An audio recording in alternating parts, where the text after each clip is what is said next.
కావాలనోలో మీ role ఏంటి స్పెసిఫిక్‌గా? Actually సౌజన్య గారికి థ్యాంక్స్ చెప్పుకోవాలి. ఎప్పుడు ఆవిడకి నేను థ్యాంక్స్ చెప్పలేదు. ఫస్ట్ నాకు బిగ్ స్క్రీన్ మీద నన్ను చూసుకునే అవకాశం ఇచ్చింది ఆవిడ. చాలా మంచి ఆవిడ. ఓకే. డైరెక్టర్ సౌజన్య గారు. డైరెక్టర్ సౌజన్య గారు.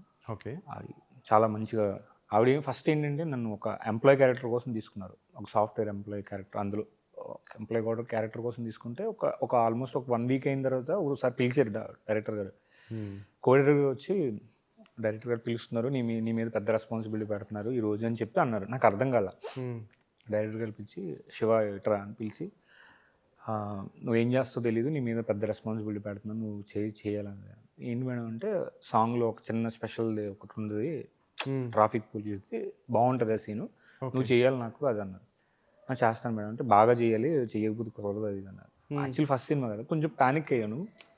బట్ లక్కీలీ అది సింగిల్ టేక్లోనే అయిపోయింది. ఫస్ట్ ఒక రిహార్సల్ చేసాం, జస్ట్ ఒక మానిటర్ లాగా సింగిల్ టేక్లో అయిపోయింది.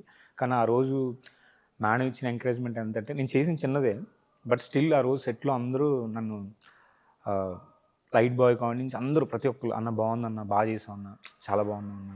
ఈవెన్ డైరెక్టర్ గారు కూడా హీరో నాగశౌర్య గారు వచ్చినప్పుడు కూడా స్పెషల్గా చెప్పారు, బాగా చేశాడు ఇచ్చాను అని. అందరికీ వచ్చిన వాళ్ళందరికీ నా గురించి బాగా చెప్పారు. అసలు నిజంగా నేను మర్చిపోలేను. అది ఇప్పటికీ నాకు గుర్తుంటుంది ఆ ఇన్సిడెంట్. ఎందుకంటే ఆ డే అంతా నాకు ఒక మెమరబుల్ డే.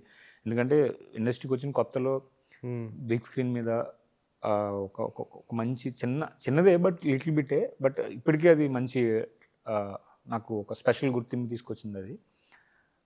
సో